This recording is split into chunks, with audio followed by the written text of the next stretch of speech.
আসসালামু আলাইকুম শাইখ আনসারুল্লাহ, আমি বাংলাদেশ থেকে বলছি। তাইবা একাডেমি থেকে প্রকাশিত ফিকহুজ যাকাত গ্রন্থের লেখক উক্ত গ্রন্থের 65 নম্বর পৃষ্ঠা ইউসুফ আল কারজাবিকে শেখ মোহাম্মদ বিন সালেহ আল ওসাইমি রাহিমাহুল্লাহর সমতুল্য একজন আলেম হিসাবে উল্লেখ করেছেন।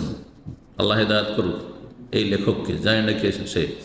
প্রশ্ন হচ্ছে, যারা এভাবে ইউসুফ আল কারজাবির প্রশংসা এবং ডক্টর মোহাম্মদ আমাল জামি রাহেমাহুল্লাহর উত্তরসূরি ডক্টর রবি আল মাদখালি রাহেমাহুল্লাহর নিন্দা করে, তাদের নিকট হতে এলেম গ্রহণ করা যাবে কি? প্রথম কথা, এদেরকে চিনে রাখতে হবে যে এরা সালাফি নয়।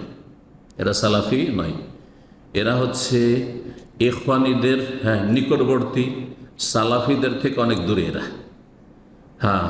এদের একটি নাম আজকাল রয়েছে সরুরি আর কুতুবি। এরা সৈয়দ কুতুবের ভক্ত। এরা হচ্ছে মোহাম্মদ সরুর জৈনুল আবেদিনের অনুসারী। এরা হচ্ছে ইখওয়ানীদের মিত্র, আর ইখওয়ানীরা হচ্ছে রাফেজি শিয়াদের মিত্র। বুঝতে পেরেছেন? এদের স্বপ্ন গদি, যদিও তারা ইখওয়ানী জামাতিদের থেকে কিছুটা ভালো। কোন দিকে? তৌহিদুল আসমা সিফাতের ক্ষেত্রে। তৌহিদুল আসমা সিফাতের ক্ষেত্রে, তৌহিদুল উলুহিয়াত কিছু তাদের জ্ঞান আছে, তৌহিদুল রুবুবিয়াতের তৌহিদ সম্পর্কে জ্ঞান আছে, সুন্নাত সম্পর্কে জ্ঞান আছে। কিন্তু আপনার যখন রাষ্ট্রীয় বিষয়গুলি আসে, যে জনগণের শাসকের সাথে কেমন আচরণ হইতে হবে, সেই ক্ষেত্রে তারা বিভ্রান্ত। সেই ক্ষেত্রে তারা পাক্কা ইখওয়ানি জামাতি বিভ্রান্ত। আল্লাহ তাদের হেদায়েত দান করুন।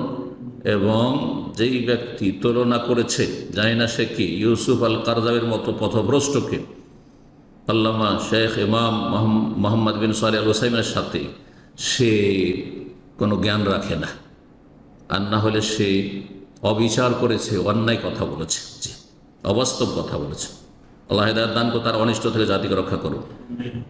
তার চাইতে ভালো সালাফি ওলামারা রয়েছেন। সুতরাং সাধারণ লোকদের বলে এদের কাছ থেকে এলেম নেবেন না, এদের কাছ থেকে এলেম নেবেন না। তবে তাদের কাছ থেকে এলেম নেওয়ার মতো যোগ্যতা যদি থাকে, তাদের লেখনী আছে।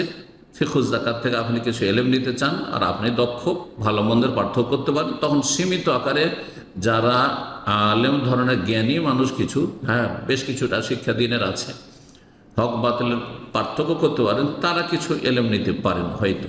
কিন্তু এমনিতে আসল কথা হচ্ছে, এদের কাছ থেকে এলেম জনগণ যদি নেয় তো গুমরাহ হয়ে যাবে। জি।